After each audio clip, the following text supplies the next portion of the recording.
Spirit here real quick. I just want to put a preface at the beginning of this vlog. Throughout the vlog, I say that I'm not giving any spoilers for the Ballad of Songbirds and Snakes, but like as I'm editing back, there's actually kind of a lot of spoilers for the book. So if you want absolutely no knowledge of what happens in this book, do not watch this vlog. If you don't mind a couple little spoilers, you can watch it. And there's also just the way I talk about characters, you can kind of infer what's going on from based on what I'm saying. And then there is one section where I do straight up talk about spoilers, but I do warn you before I do that. So if you don't want spoilers, go ahead and skip this one. I won't be mad. Hello, I thought I would start off my new reading vlog. It is Tuesday, May 19th. The new Hunger Games book came out today. For the life of me, I cannot remember the title. Either way, that's what I'm planning on reading next, I think. My copy will not be here till Thursday, so I still have a couple days to wait. Until then, I am finishing up Prisoner of Azkaban. I might pick up Eclipse. We'll see, I don't know. I'm excited to read the new Hunger Games book, but I'm also still a little bit hesitant just based on the premise of it and the fact that it follows President Snow, as a prequel, because he's one of the worst characters in the Hunger Games. I would have killed for a Haymitch prequel. I think his story would have been much more interesting, but apparently this is going to follow Snow before he becomes the villain that he is in the Hunger Games series. Not big on villain prequels. I actually can't really think of any, but the idea of it, I'm not a huge fan. That being said, no matter what it's about, it is a Hunger Games book that's new and exciting content. So I'm really excited to read it. I haven't heard much so far. Then again, it came out today. But yeah, I'm still excited. I'm gonna probably read the whole thing pretty quick. I'm still in such a reading mood and I kind of have an idea of what I want to read right now. I'm going to try and finish Prisoner of Azkaban today and tomorrow. I don't know if I'll get much more reading done tonight, but I'm very excited. I've been enjoying that. I'm halfway through. It's a lot of reading and I'm in a reading mood and I have the time because there's literally nothing else going on. So yeah, that is my little update and I'll update you in a little bit. Hello, it is very late and I'm very tired, but I'm going to do a little unboxing real quick because I know what this book is and I am so excited. I would start it tonight, but I literally cannot keep my eyes open. It's been a very busy day today. So I'm ready for bed. I just wanted to show you this. Ah, look at it! The Ballad of Songbirds and Snakes by Suzanne Collins. Okay, ambition will fuel him, competition will drive him, but power has its price. Ooh, oh, beautiful. Love it. Oh, that new book smell. I'm very excited. I'm going to start reading this tomorrow. I'm gonna be honest, I'm still not sold on the idea of a prequel about Snow, but I'm excited nonetheless to pick this up. He's from District 12, which frankly I didn't know that. I don't know if that's ever said in the original trilogy. So I'm so excited. I wonder if this will be a movie too and we'll have a new Hunger Games movie. This is great. Okay, I am gonna go ahead and go to bed, but tomorrow I will start this. Hello, it is pretty late Sunday night. It is 11 o'clock, but I wanted to do a reading update for The Ballad of Songbirds and Snakes. I have just arrived to part 2. That is about 150 pages in, almost 160. And I don't know what to think. My hair is driving me crazy. I don't know what to think so far. The writing is incredible. The world is just as terrifying as it is in the Hunger Games original trilogy. If anything, in parts it's more scary, but sometimes it's not as scary because the Hunger Games is obviously terrifying. But just seeing how different the society is this far in the past. This is 65 years before, 64 years technically before the first Hunger Games. This is the 10th annual Hunger Games, and just the way they do things is so different, and I can't decide which one is scarier. They're both competitions where 24 kids kill each other and one comes out on top, but just the theatricality of the Hunger Games is, everything is a show. It's big. There's the cameras and the interviews and the training and all of that.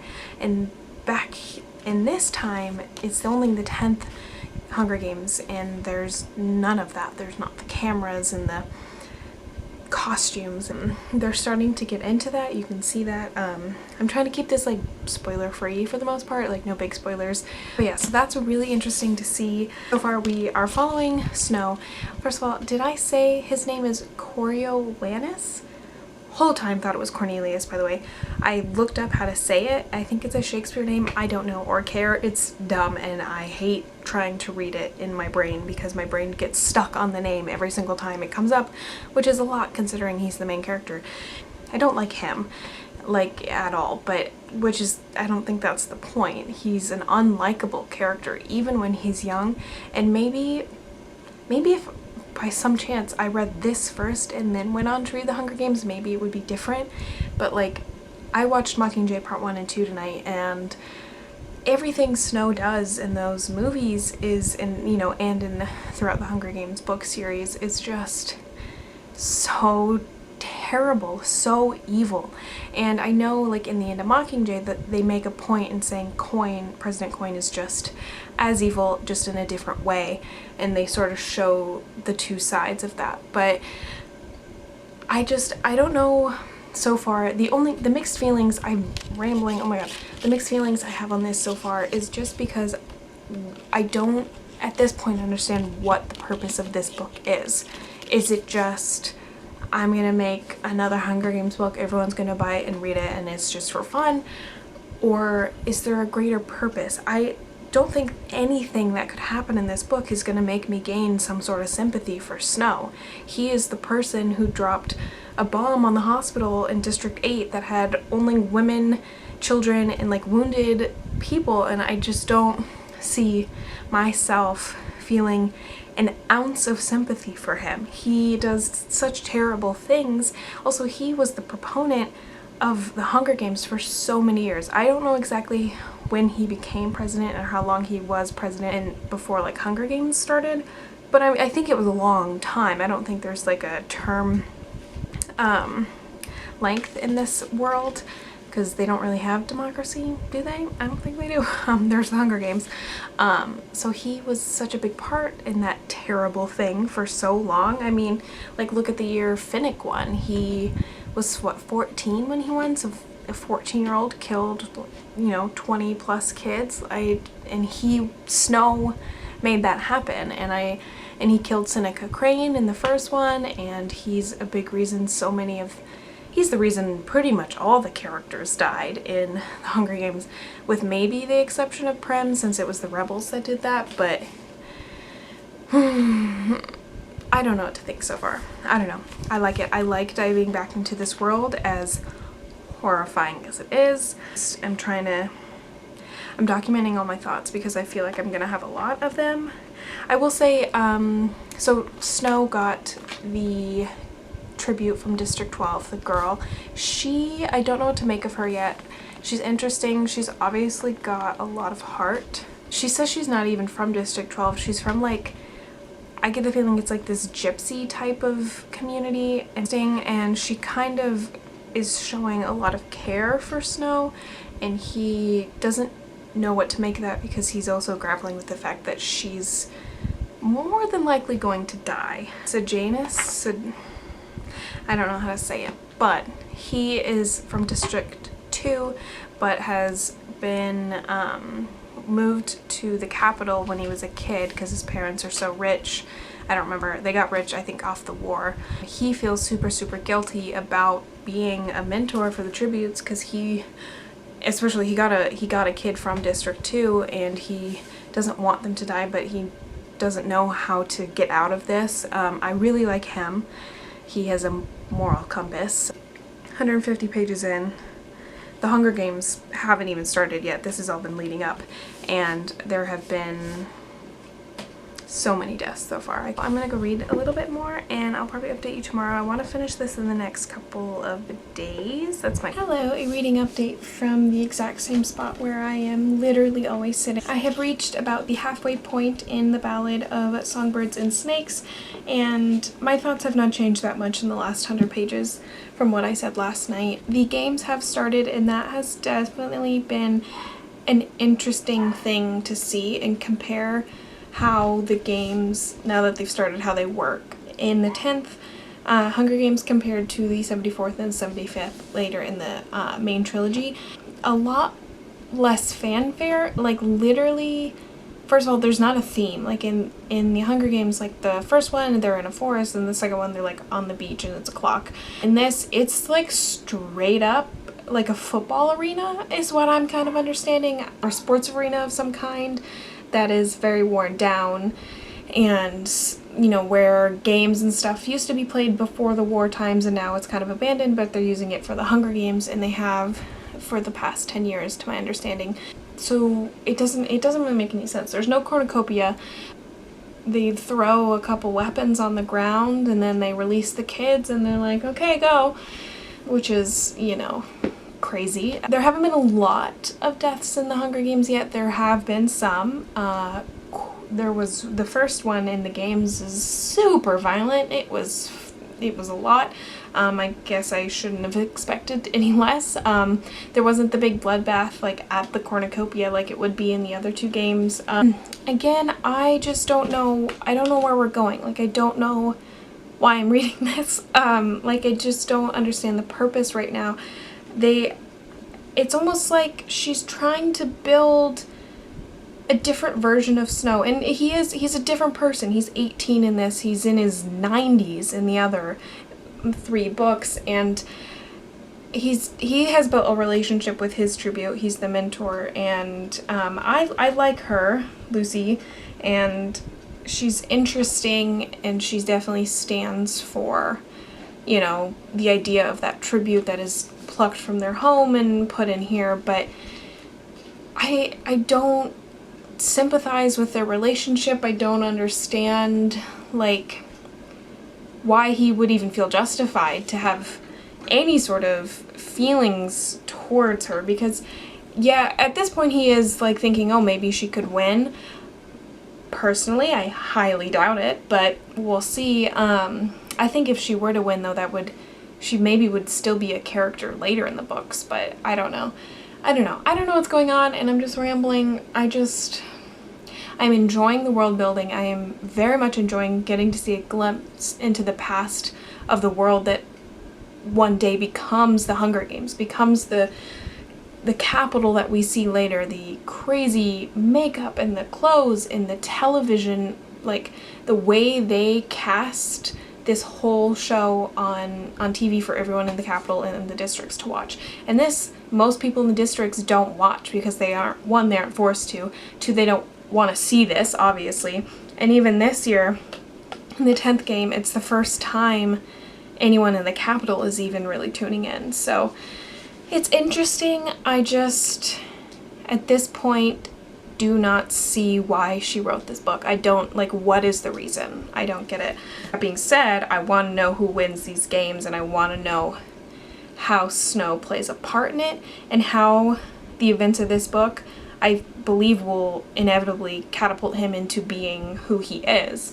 And one, it's going to pave the path for him to become president, and because there's a lot of money at stake in these games for him. If he wins, he could get a place, a scholarship for university, and from there I can only assume that's how he, you know, becomes president eventually. I'm gonna say it, she should have wrote a book about Haymitch. I would have 100% loved a book about Haymitch's experience in the games. I've read up on some of his past. He had a family back in 12. He had a girlfriend back in 12. He went to the games. He outsmarted the games by using the shield, and then he won the games. But as a punishment, Snow killed Haymitch's entire family and the girlfriend he had back home and everything, and that's part of why he's so sad, and also he lived the games and everything.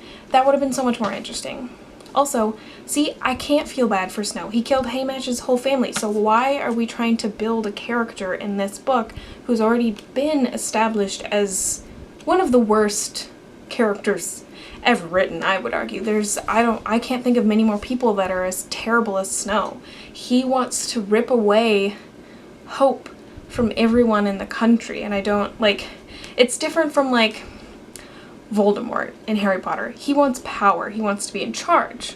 That's one thing, but it's a different kind of villain, where Snow, like, yes, he wants power, he wants to be in charge of the country, but he also wants everyone he wants to remind everyone in the districts that they are below him, that he is superior, that he owns them, and he wants to make sure they fear him, which makes him so much more terrifying as a villain. So I just don't get what the point of this is, unless, like, there's no convincing me Snow has some redeemable past, is what I'm trying to get at.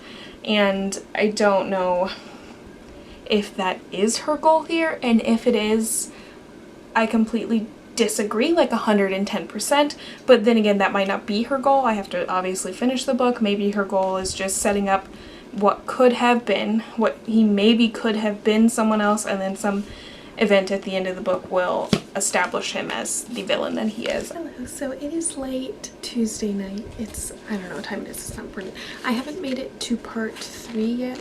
I'm on page 290, and I just have 2 little complaints. Like I've been saying this whole time, I don't really get the point of this, and at first I'm like, we're painting a picture of Snow as a kid and seeing who he was before everything that, you know, happens later in the series. And maybe, you know, he still had some morality to him when he was a kid, and he was better than what he is later. But I'm not sure he is.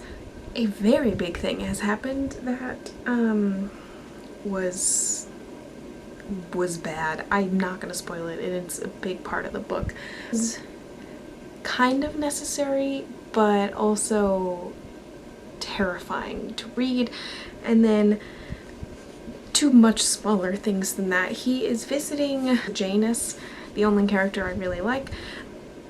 So Sejanus was hurt, and Snow went to check on him, but he was hurt earlier in the story, and a big part of that scene was that Snow was the one that saved him, kind of because he had to, but he saved him.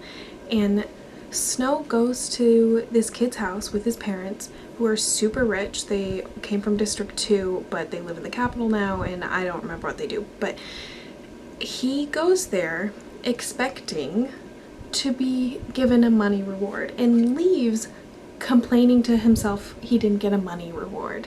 And he's poor, and a lot of his problems at this point in the story could be solved with money, could solve the fact that he lives in an apocalypse world, but he saves this kid, who calls him his friend, and then goes to the parents' house and is upset when they don't pay him for saving their son. And how entitled and pretentious do you have to be to assume you're gonna get paid for that?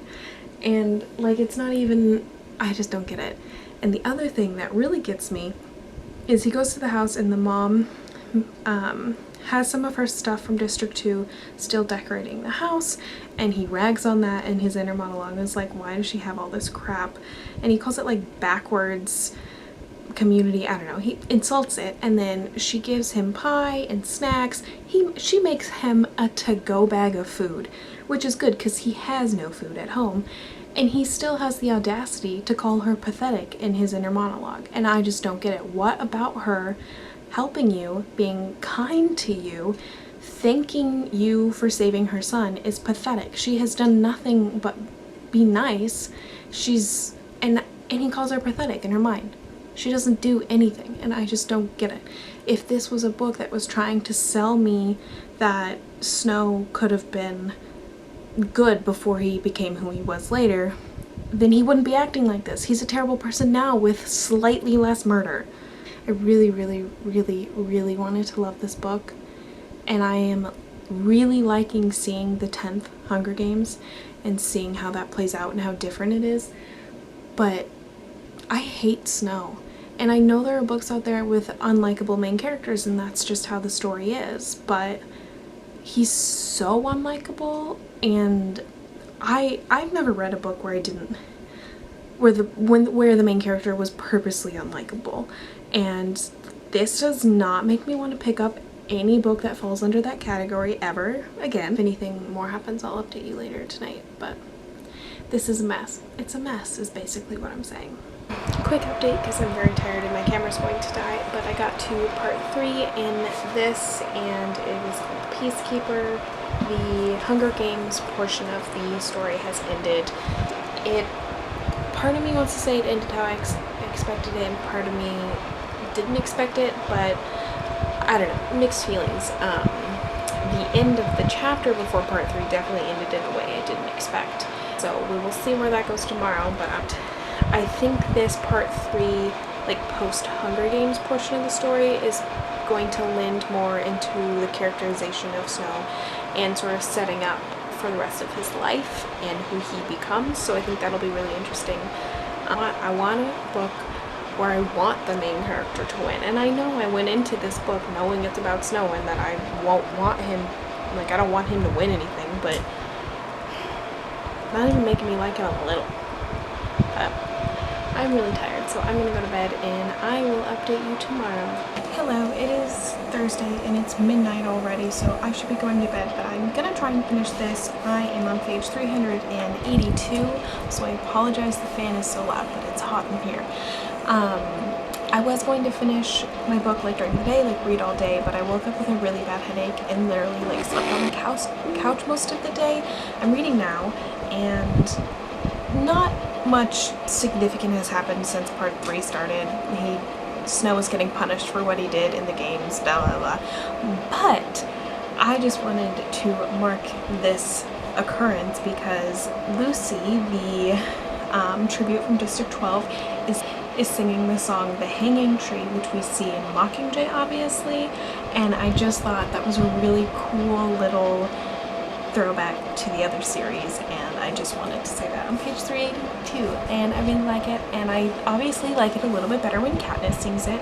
An update, it is Thursday night now. I did not end up finishing the Ballad of Songbirds and Snakes last night, but I am about 60-70 pages away, so I'm going to finish right now. I just had to come on here. I think this is kind of what my last update was. So Lucy is singing the song that Katniss sings to Rue when Rue dies in the Hunger Games, and I don't like it. In this capacity, when Lucy is singing it, it's not a sad moment or anything. She's just singing it as a lullaby, but it just makes me think of Rue. They are weaving in a bit of a romance. I won't say anything more because I think that's a kind of big spoiler, but I don't like it. So, okay, well, I'm gonna go finish the last little bit and I will give you my final thoughts when I'm done. So I have finished this book. It was a lot. I'm going to do a non-spoiler wrap-up real quick. Did I like learning about what the 10th Hunger Games was like compared to the 74th and the 75th that we saw? Yes. It was appalling and terrifying, but interesting to compare to what we see in the trilogy. And it was interesting to see how the war still affected these characters, because all these characters were alive during the war. The main characters were all kids, but like the adults in this story were there. And we got to meet the guy who came up with the Hunger Games in the first place. I still don't understand why this book was written. I just don't get it. Why, like, what was the end goal here? What was I supposed to learn from this? I don't really understand. I don't understand Snow as a character any better than I did before. I don't understand his motivations. He is still, like, yeah, he's motivated by power, but like, I just don't get it. Like, and I don't even think it's me just not getting it because I don't think like him, because I'm not a psychopath, but like, I just don't understand even his thought process that led him to the decisions he made in this book. None of them made any sense. It was not as good as I hoped. It kept me enthralled enough to keep reading, and like I said, I liked seeing a glimpse into the past compared to the Hunger Games. That's what I liked the most. And I liked the characters, Janice. The writing is incredible as per usual. Susan Collins is a really good writer, but I think at 3 out of 5 stars. I don't put a lot of weight into what star rating I give, but I'm just kind of middle of the road for this one. Next little part, I'm just gonna, I have to talk about the spoilers. It's crazy. So I'm gonna put big spoiler warning here. And so if you have not read this book and you don't want spoilers, go ahead and skip this part. I will put a timestamp on the screen of when you can skip to, and the time, and the spoiler time will be over. Okay, so a couple things. Just in general, the Hunger Games was super interesting. Once we're getting like into the Hunger Games a little bit more, I could see that Lucy Gray was going to win. I thought it was interesting she won. I thought it was pretty obvious that they were going to get caught for cheating. That all was fine. Most of my problems with this book come in part 3 when he's a peacekeeper. It could have been handled different, but it couldn't have because it was Snow. I just maybe don't like reading about Snow, which who would? He's annoying and evil and just terrible all over. But I don't understand a lot of the choices he made in part 3. So first off, just sort of following Lucy Gray like that, I don't understand. In part 2 as well, you see their love story is ingrained in through these characters, and I don't see it. I don't understand how Lucy likes Snow. I don't get it. Like, yeah, he kind of helped save her life. He gave her food, and he did help her cheat in the Hunger Games. I don't think that directly, automatically correlates to being in love.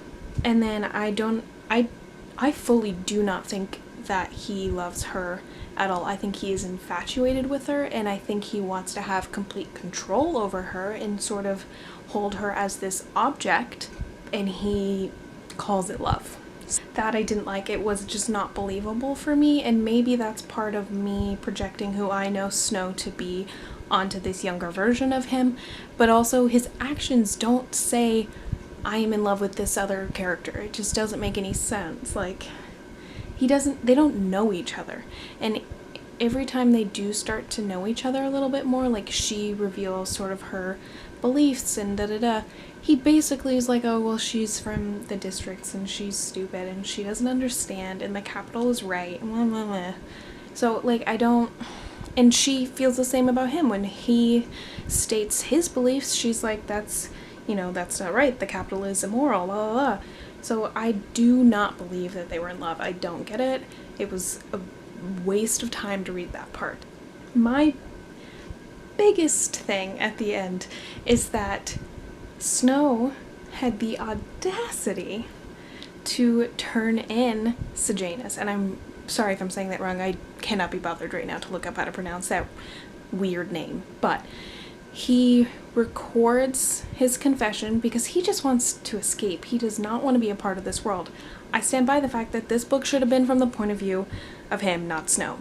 And he turns him in by recording him on the Jabberjay, and although it was cool learning about the Jabberjays and stuff, but he sends it to the capital and he gets in trouble and gets hung for it. He kills his only friend basically, and I don't understand why. And it was terrible, and probably the worst thing he did in this book.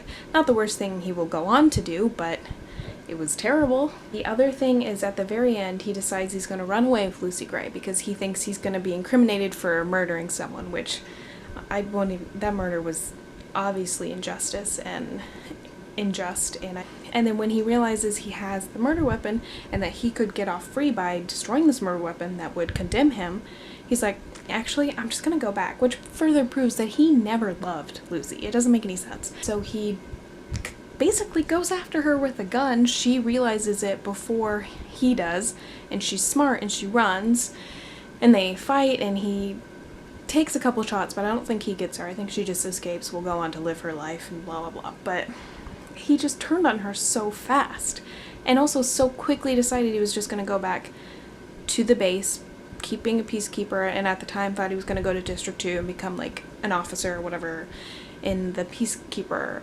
military thing. That doesn't happen though, because he just gets off for everything. He gets everything he ever wanted from the beginning and gets to go on to have his life, and obviously we know, like, I knew it was going to end well for him because he becomes president, and then, he gets his comeuppance in Mockingjay, but yeah, it was a lot. So the spoiler part is over. A few other things I forgot to mention before.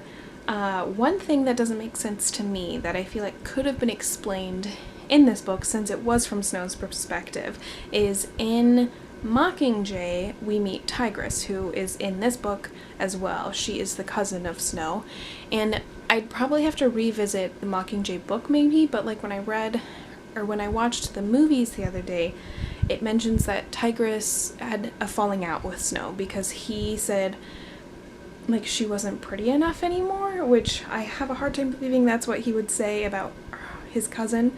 I don't know if it was established canon that they were cousins in that original trilogy or not, or if that's something she came up with now and just added to this book.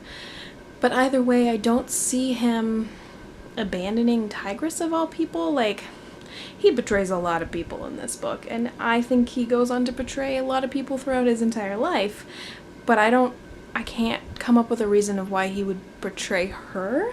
And I was really hoping that would be explained in this book. Maybe I'll go check in Mockingjay if it's explained deeper. But from what I remember, Tigress doesn't go into details. She just says, like, she used to be in with Snow and then she got tossed out, and that's why she helps Katniss in the first place. Those are my thoughts. It was a book. I liked that I read it. I think it offered a lot of insight onto the world of Panem. I would love to read more books that take place in this world. I think there's a lot to, a lot of stories to be told. I think this should have been a book about Haymitch. I'm just saying. I think Haymitch would have been way more interesting, way more compelling. It would have been just so much better. I would have taken anyone. Mags. Finnick would be a good backstory, except I feel like we know a lot of his backstory anyway. But I mean, his years in the capital would have been really interesting. But like I stand by, Haymitch would have been the most interesting character and the character that should have gotten this attention. Snow doesn't deserve a backstory. I don't care about him. I don't care who he is. Nothing in this book added to my experience in the main trilogy. I don't care about Snow. And Haymitch, we could have seen his life in 12, we could have seen the reaping, and I know it would have been the same formula as the Hunger Games, but I don't care about that. I would have been fine. I would have been happy. We could have seen Haymitch, get called as tribute, his training process, and seen how his games were, and like, he wins his games in a very interesting way, in a way that makes the Capitol really angry, because when he uses the force field, which he's not supposed to do, he's not supposed to know it's even there, he uses the force field to kill the last person, and then he wins. And I think that would have just been way more interesting to see. It was to see the aftermath of the Capitol being mad at him, because like the Capitol killed Haymitch's whole family, and I just think it would have been way more interesting. And I don't know why I just read 500 pages on Snow. It was a good book. Was it a great book? No. Does it even come on par with the original trilogy? Literally nowhere near it. But I mean, I read it, so that's that. I think I'm going to pick up the selection by Kiera Cass next. Hello, so it is very late Friday night. It is technically Saturday because it is 1:23 in the morning, and I'm messy because I've been laying in bed. So, like I said last night, I started reading the selection. I'm going to keep this update short because this reading vlog is already insanely long, but I started reading the selection and also finished it today. I love this series so much. It's so good. It's so entertaining. Obviously, it's so fast-paced that you just have to keep reading, and I just loved it. And I love America. She is such an interesting character. She's strong, she's smart, I just love her, and she's snarky, but she's also so kind at heart, and I love her. And Maxon, I love him too. The "my dear" comments, oh man, I love him. I can't wait to read the other two. Will I read the whole series this weekend? I just might. We'll see. I love this series. I don't like Aspen. This was so good. I'm so glad I read this today, and I'll see you tomorrow when I'm reading The Elite. Hello, it is Saturday night. A quick update before I go to bed. I started The Elite a couple hours ago and I just finished it. I loved it, obviously. This one, I feel like I say this a lot, but it definitely felt like a middle book. And what's different about this series is that each book connects so closely to the one before it because it's telling a story of one event that just happens to span 3 books, which I think is part of what makes them so easy to read so fast. But yeah, I loved it. Obviously, America and Maxon fight a bit in this one, which is rough. I will say something I don't remember hating so much is Aspen. He's so annoying. Like, every turn she is like making a decision and she's like, okay, I can do this, I'll be princess, I'm gonna be good at it. And then Aspen comes out of nowhere and it's like she forgets all of it. And that's one thing. America's a little wishy-washy, like keeps changing her mind in this one. I still love her, and the boss move she makes at the end when she does the presentation about the caste system, she's great. I love her. There's a very complicated love triangle in this one, and I love a love triangle, but this one is a lot, and it's hard because not all of the components of the love triangle know about the other components of the love triangle. I was looking back on my Goodreads, and I'm pretty sure this is my 10th book this month, which is really cool in my opinion. I cannot remember the last time I read that many books in a month, and I'm hoping to read all of the one tomorrow, and tomorrow is the last day of May. So that'll be 11 books in a month, which is crazy for me. Loved it. 5 stars. I will move on to the one tomorrow and update you hopefully when I'm finishing that one. Hello. It is very late Sunday, technically early Monday, and if I look red and buffy, it's because I've been crying because I read this tonight and I forgot a lot about what happened in this one. I'm just gonna say it. I'm doing spoilers. I have to talk about it. I feel like a lot of people have already read this, but just in case you haven't, just close out the reading vlog. I hope you enjoyed it. I'm sorry it was so long. So much happened in this one. I just love America so much. I feel so connected to her, and like obviously this is a dystopian world and I can only relate so much, but every decision she makes and just who she is, like at the core of her being, I look up to her and relate to her and just love her so much. The decisions she makes, I would like to think are the decisions I would make. Maybe not all of them, but the majority of them. The way she stands up for everything that's wrong, it's incredible. I thought I remembered all the deaths that happened in this book. I did not. Once we were getting close, I remembered, or somewhere at the beginning maybe, I don't know, I remembered that the dad died. Cried during that. I knew that there was the big fight at the end of this book. I remembered the king died. Didn't remember the queen died. That was super sad. I think Anne, one of her maids, she disappeared at least. I don't know if she died. I kind of feel like maybe she just left. The one that got me was Celeste. And you'd think that all of the horrible things would make me feel a little less sad. I mean, sad that she died, but not as sad, but I'm devastated about her. Why did she have to die? She was just becoming a better person. She would have been America's best friend, or one of her best friends, for the rest of her life. And she didn't deserve to die. She did not deserve to be shot in the back of the head with no warning. She could have been great. She could have been great. And a lot of the other selected I really love too, like Marley, and I really like Chris, and I love all the other girls, I do, but like by the end Celeste had changed so much and she was so fierce and so strong, and she did not deserve to die. Okay, I gotta wrap this up because this reading vlog is literally so long, but this book is great, obviously. I don't think I'm gonna reread the other 2 because I don't know, I don't like them as much because I don't really like their daughter, which is insane. Like, you can't read those books and tell me that girl came from America and Maxon. It doesn't make any sense. I just prefer America much more.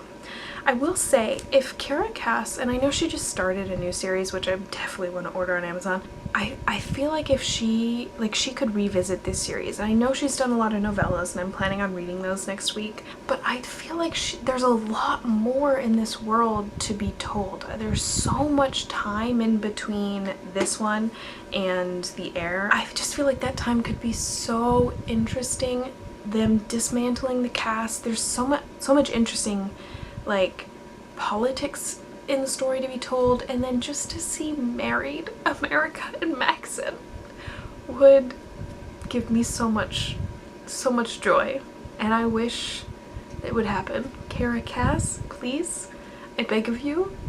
I need it. I need it. And maybe it's something we'll get a little bit more of in the show. I don't know.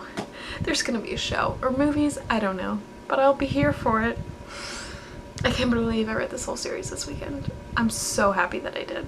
Okay, I gotta close this vlog out, finally. It's so long. Thank you for watching. Like, share, subscribe, all that fun stuff, and I will see you guys next time, hopefully with a shorter reading vlog. Bye.